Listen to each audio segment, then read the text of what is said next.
This podcast is kindly sponsored by Camera Museum of London at 44 Museum Street. Welcome to a Fish Out of Water podcast. This is your host, Richard Lipman. Today we're interviewing Stephen Walker. This is part 2 of part 2. I'm looking at Beyond here. I've got a copy of the ebook. Right. And it is incredibly detailed, fascinating. My God, it's just like I'm reading worlds into worlds, beyond worlds. There's so much information, and it's very well crafted. In terms of was this? How long did it take you to write, and how did you write the book? I wrote it over lockdown, actually. I wrote it over lockdown, and it took me 6 months to write it. I mean, I went very fast. I mean, it has a real energy in it. I mean, it has got quite a lot of detail in there, but I hope that well, certainly the reviewers felt this too, that it's not swamped by it. Far from it, actually. My idea was to make this to put you in the driver's seat on this incredible roller coaster ride and get real energy from there's a real sense of kind of energy as you go along. My model, in fact, was a previous book of mine that I've written about the dropping of the atomic bomb on Hiroshima that was called Shockwave, and that came out way back in 2005, although it came out in a new edition about 3 years ago. Yeah, both published by HarperCollins. And the model there was to take you to different parts of the world at simultaneous times. So you would 1 minute be in the shockwave, you could be in the plane, you could be in Hiroshima, you could be in Tokyo, you could be at the Potsdam conference, you could be in Washington, DC. And all these things were happening, and they were all tunneling towards this one extraordinary moment in August 1945 when the bomb was dropped. So that was that one. And Beyond had a very similar technique in some respects. So you are in Moscow, you are in Kazakhstan, you are in Washington, you are with Cape Canaveral, you're in these different places, and there's this kind of race that has far more than a technological significance. It has an ideological, it's vital that in the world of the Cold War, the nation that comes first in this race is the nation that, in a sense, ideologically conquers the world. And the stakes were unbelievably high in that attempt to conquer space. It was huge. And it was also a story about lies and secrets, because what comes out in a book is it opens a window into the way Russia works, which is as relevant today as it was then. And it is incredible how much was kept secret, how much was lied about for decades, not just for weeks, months, years, but for decades. And even some of the stuff that I was discovering was being discovered in some respects for the very first time, about an event that had taken place 60 years earlier. Such was the secrecy surrounding so much of the innards of this mission that essentially changed the world. And interestingly, although I probably shouldn't say this, that book is being developed as a television series at the moment with working title. And in my iPad, I have the 4th draft of the script, which has just arrived 2 days ago, hot off the press, of episode 1, which I'll be looking at later today, probably, written by a wonderful man called John Colley. He's a wonderful writer. And he has really zeroed in on that aspect of the story. You've disappeared there, Richard. Sorry. I'm just coming back. I'm making the coffee. Please continue. You're talking about the screenwriter. Yeah. Were you collaborating with him? Was there? Yeah, absolutely. I mean, this is a project with working title. And it is with him, and he is a wonderful guy, actually, but he is kind of zeroing in on this whole business of the lies, the secrets, the cover-ups that are at the heart of that story. No, I can't possibly talk to an empty seat. So I'll wait till you come back. Yeah, I'm And right here. then we'll go on. When you spoke to, do you have your camera on? Do you want to put it on? It's up to you. Not on. No, Has it's it not not been on. on? Has it not been on at all? No, it's on now. Oh my God, I'm sorry. I forgot to put that. Did you have a Russian translator during all the research in Russia and Yeah, Kazakhstan? yeah. Kazakhstan was extraordinary, actually. We got to the unbelievable, the missile site in Kazakhstan, which was also where the rockets were flown from and where they still are. So the Soviets actually carve up a section of Kazakhstan, which was then the Soviet Republic of Kazakhstan, now an independent Kazakhstan, and it's kind of an area of land which is essentially leased to the Russians. And we did go and we watched a launch of a rocket to the International Space Station with two cosmonauts and one NASA astronaut on board, which was unbelievable. It was unbelievable. It was a sunset launch. And the Russians are actually amazing in a way because they let you get very close, relatively speaking. We're about 2 or 3 kilometers away from the launch site. It's a hell of a rocket. And I mean, I was totally blown away by it. I mean, I really was. It was kind of almost a spiritual thing, watching people leave the Earth. It really helped me write that section in the book when Yuri Gagarin leaves the Earth for the first time and the first human ever to do so. And there was something very dramatic about it. The whole sky kind of lit up. And at first, the whole of the drama is played out in silence because, of course, the light reaches you before the sound reaches you. Again, something I wrote about in my book. And when the sound reaches you, it is like an earthquake. I mean, a safe earthquake, if I could say that. But it is extraordinary because the ground almost moves. I mean, it's a visceral, physical sensation of power, a roar of elemental power as the thing leaves the earth. That was also captured in the film Oppenheimer. I don't know if you've seen it. I have seen Oppenheimer, yes. Yeah.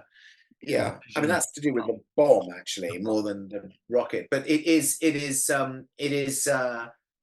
there's something elemental about the idea of people leaving the planet. One of the things that I tried to really nail down in Beyond was the philosophical magnitude of the moment when the first organic being in 3.5 billion years of existence on this planet actually leaves this planet.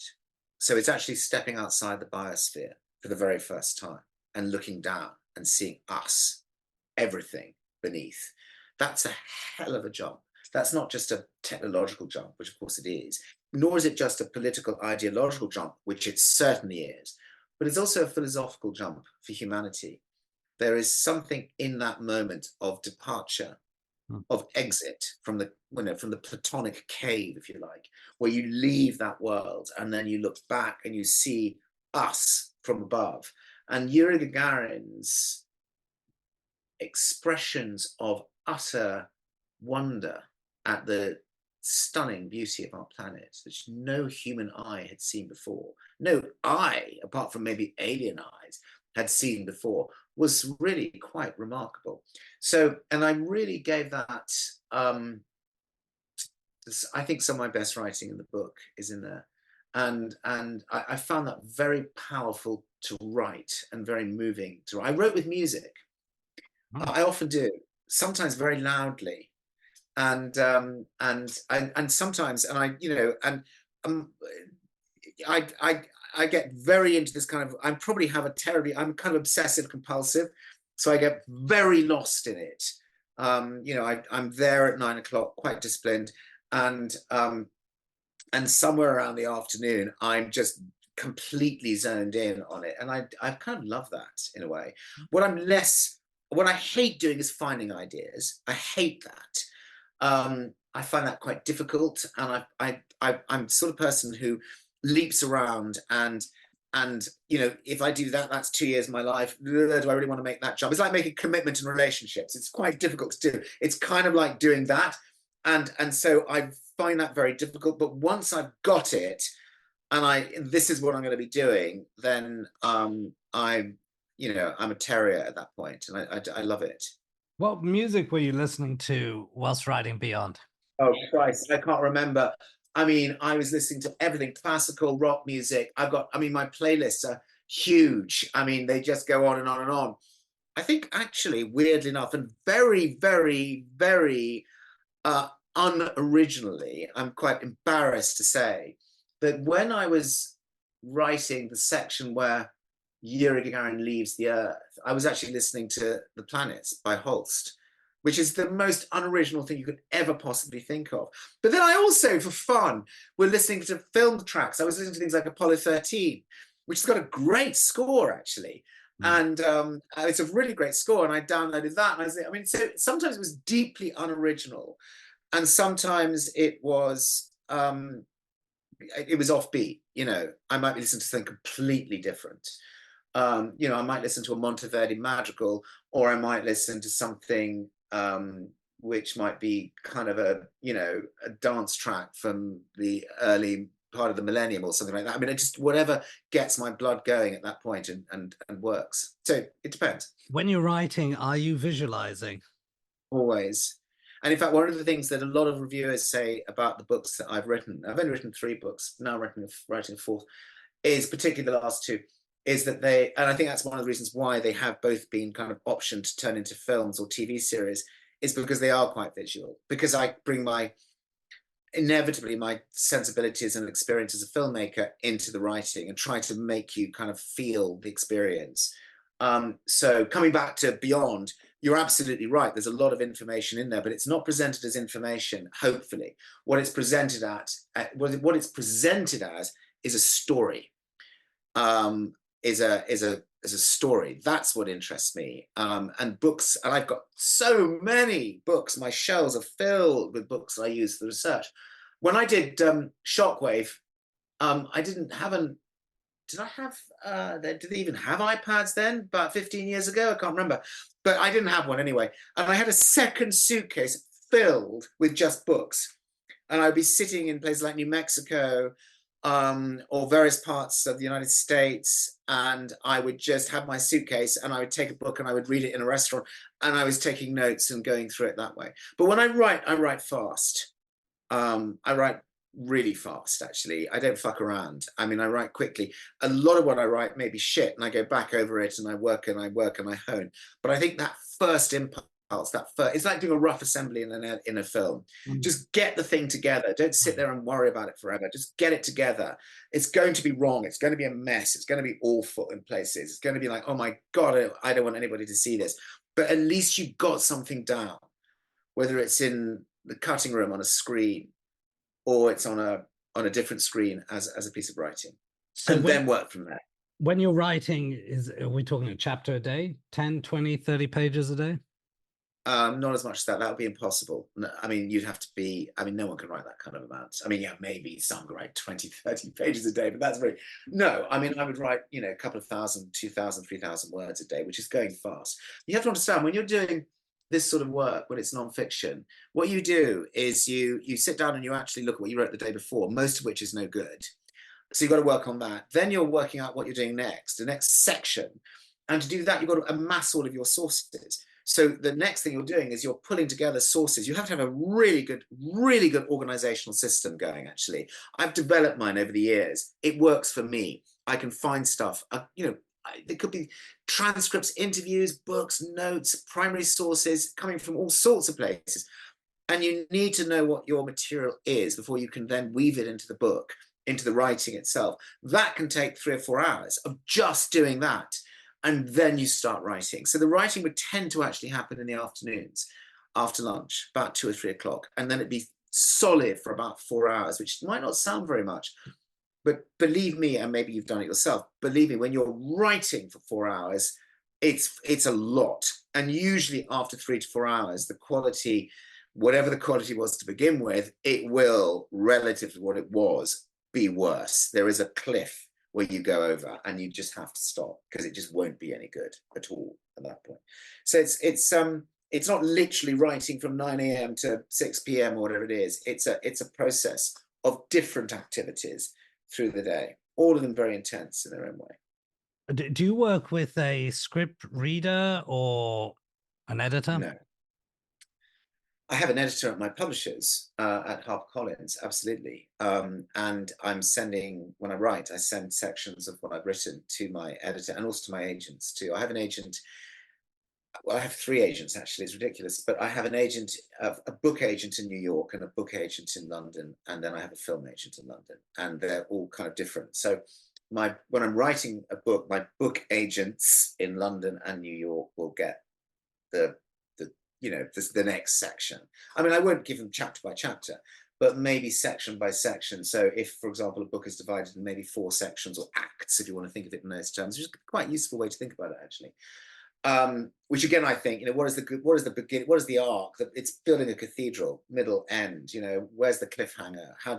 Why would anyone lying in bed at 11:30 at night want to keep reading this?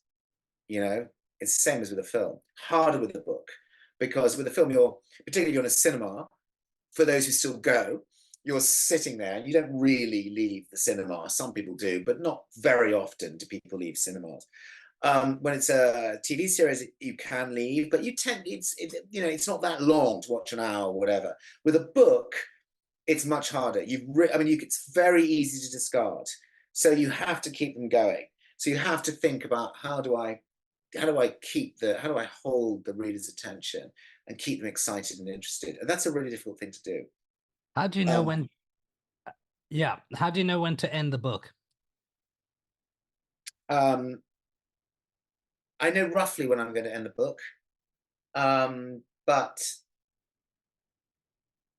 it sort of happens as I'm writing the last section is when it becomes clearer to me, because you have, you've climbed the mountain, and you kind of know where the peak is, the summit. You kind of do by that time.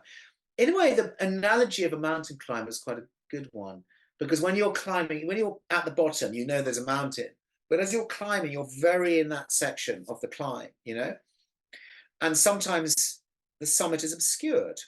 Sometimes you think you've reached a summit when there's another summit beyond and a summit beyond that, but you don't know that until you've got to that point.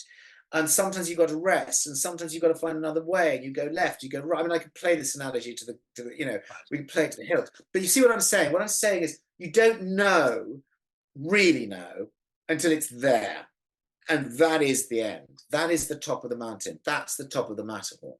I know that shape, and we're very nearly there. And then it sort of just happens. And there's a kind of a strange feeling when you get, of course, there's a lot of processes when you write and you go back over it again and again. But it's a strange feeling. I've got a great friend of mine who's a very successful writer who has just emailed me yesterday to tell me about a novel he's written, and he has just reached the end. And he actually wrote, he said, Stephen, I've just typed the end, And of course he's got to go back over it. But you can feel, he wanted to tell somebody, I'm sure he's told all of his friends, but there is that, and I'm sure the novel will be fantastically successful, but he's just got to that, summit, he's planted his flag. And that's a wonderful place to be. There's an incredible amount of concentration and focus. What do you do when there's distractions? You switch off all phones, you close the doors. What happens? I switch off I switch off my emails, because I'm one of these people I'm like, the puppeteer can jerk the string and I jerk back, I'm one of those people who has to respond to notifications. So I'm very careful on my phone. I don't have notifications on my phone apart from, I think, SMS texts only, and also obviously the phone rings, but I check my phone from time to time. I'm quite disciplined on that, but not particularly. When it comes to writing, I shut the door. I do switch off my emails. I do, as I say, I switch off my notifications on my phone, or I put it on airplane mode. And I have one emergency number for my very, very ancient parents, both of whom are still alive. And my father's coming up to 100 years old this year. And my mother is coming up to, whatever she is, 95. So I'm very, very, I do have a kind of emergency. Only they have that number. because if something is really, and their carer, because something really is important, obviously I need to be right there for it. But other than that, no, I cut distractions out as much, and I really try not to get distracted as well. But you know, I'm human, and sometimes I get bored, and I go for walks and go and eat a sandwich or have a glass of wine in the evening, which is a disastrous thing to do, by the way. And that's how you keep going. I mean, it's like being in a cutting room. It's exactly the same thing. It's very like being in a cutting room, actually, writing, except you're on your own. You're not with somebody sitting next to you that you're working through the edits with. And do you rely quite a lot on the editor to generate ideas and story Not structure? general ideas, but I really like the fresh set of eyes. Yeah, because it's like anything. It's like, again, it's like having a series editor in a film. And when I've been series editors and I've come in on other people's films, I hope I can do the same thing. You have a fresh set of eyes, and it's also very much about the people that you work with. I mean, there are some people that will be very defensive about their work and very much, I know best, or I don't want any credit. And I can't deal with people like that. I'm too old and too bored to deal with people like that these days. And so it's the delight is working with people that I had an film editor I'd worked with a lot, called Chris King. Chris is a brilliant film editor. He's won an Oscar, I think, twice now. He edited the very successful Amy Winehouse documentary, which was an amazing documentary. I know that Back to Black has come out recently as well, but he edited the documentary that won an Oscar. And he also edited, what was that thing he also did, which was brilliant? I can't remember now. It'll come back to me in a moment. But he's a fantastic editor. He did a wonderful film about Banksy that was just a brilliant film. Exit Through the Gift Shop, fantastic money. So he's a brilliant guy, Chris. We did a lot of films together. He's a good friend, and we still have, but professionally and creatively, we had the most incredible relationship in the cutting room, which other people would remark on when they came in to see things. We barely communicated at all, but we had very, very, very similar kind of sensibilities, but just different enough to make it interesting and creatively. The tension was creative between us. He was quite a difficult guy, actually, in some ways. You know, brilliantly talented man, and probably the best film editor I've ever worked with, and a very good storyteller in the cutting room. Outstanding, actually. But it was a joy working with this guy, because he was just, you know, there was no defensiveness. There was no difficulty. You could be really quite rude to each other, and we were. But the cutting room, as somebody once famously said, a very famous editor who I can't remember the name of, once said that the cutting room is a place where you have to feel safe to be stupid. And that is so true. You have to feel safe to be stupid. You have to be able to come up with the daftest ideas, the stupidest things in the world. It doesn't matter, because out of that so-called stupidity comes magic sometimes. And when I'm writing, it's the same, actually. I could be stupid with myself. I can come up with daft and stupid ideas that I can dismiss, but I do miss that interaction when I'm writing. I do miss that daily interaction, which is not the same with an editor, which tends to be every 2 months you're sending something, or every 6 weeks, and you're getting responses. It's not, and they're very helpful and very useful, but it isn't that kind of minute-to-minute interaction that you get in an edit suite. Can you give us an example where playfulness has really driven a story forward? Yeah, I think I probably can. It's an interesting question.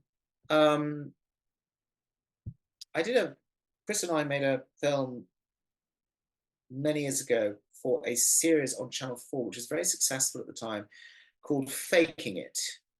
I don't know if you remember it, but Faking It series where somebody would be essentially sort of taught by experts to be something else in 4 weeks, and then judged by other experts, by a panel, see if they could pass, and the fake wouldn't be spotted. It was a lot of fun, actually. It was made by the same company that does Goggle That. It's the same people, the same guy actually. It's Stephen Lambert, his name is. Who's an absolute genius at these kind of ideas. He did a series called Wife Swap. It was incredibly successful. I mean, he's really good at this, Stephen. And I worked with him for years. And we did this thing called well, what we did was we were mad. We got a punk rock singer who could not read music and hated, I never listened to, I didn't even know who Mozart was. And in 4 weeks, got him to conduct the Royal Philharmonic Orchestra in front of 1,500 people in a conducting competition with very major conductors judging his performance against 3 genuine conductors who didn't know that he was the fake, and see if he could pull it off. And the question is, did he pull it off? He didn't quite pull it off, but certainly one of the judges believed that he was genuine. He was quite a serious judge. 2 of the others did not believe that he was genuine, but thought he was obviously working as a conductor, but none of them believe that he was a punk rock singer in a band that could not read a note of music. And he was amazing. And we went with him. I think what was fun about that, what was playful about that, was he was actually a very, very difficult character. And our fear with that was that people would loathe him. They just wouldn't like him very much. And we were worried that that would put people off. You know, we wanted the series to be attractive and exciting, whatever. So we kind of faked the character. What we did was we quite openly faked the character. And what we did was we turned it around so that he became, because he had bits of him that were really rather attractive, we made him much more attractive than he really was, and much more likable than I think he was in reality. And the result was a kind of fake. The fake, there was a faking it, and it was a fake faking it, if that makes any sense. We were quite open about this. We won a BAFTA for it, actually. Actually, that film won a BAFTA. And it's really good fun, actually. I'm still very proud of it. It's a lot of fun. And it is a kind of insane film. But we created a character that wasn't quite the real character. Had we stayed with the real character, it would have been a much darker film. And originally we had done that, but it was perfectly clear to us that our series editor was not really excited about what we were doing. So we turned around to each other. I said, Chris, let's just change the character. You know, it's a faking it. Let's turn him into something he really isn't. And that's what we did. I mean, he's a perfectly nice guy, but he went through some very, very dark episodes that were very difficult to put in this and just didn't work in the format. So that's what we did. You know, should we have done it? Should we not? We were very open about it at every single festival that film played at. And it did very well. We were open about the fact that we faked the faking. That's what we did. But how? So was it morally right? Was it morally wrong? It's an interesting question, but it worked, and it was a film that people really liked. It was very successful. How did you fake the character?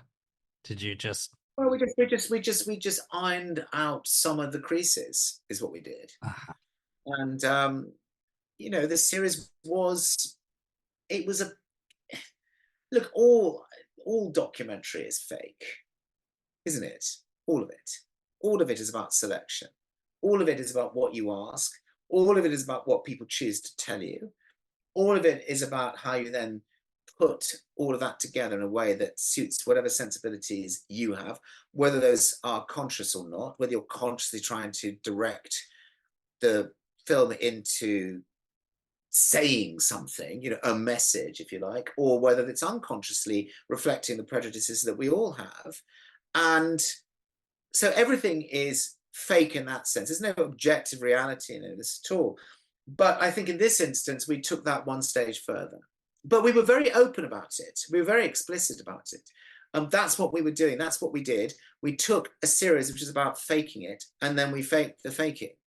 And we ended up doing a film which is a lot of fun. And the character himself loved the film, loved it, absolutely thought it was wonderful. So nobody got hurt. And it was, what the hell, it was a great piece of entertainment. Okay, last few questions. Firstly, how did you get to meet Ben McIntyre for a whole series of non-fiction documentaries. And also, where'd you come up with the idea for A Boy Called Alex? And then lastly, future plans. Ouch. Okay. So just very quickly, Ben, I was introduced to Ben through a mutual friend who felt that we should really work together because we'd get on really well. That we were in some ways quite similar, but in other ways very different. So we were introduced. We did get on very well. Ben was not.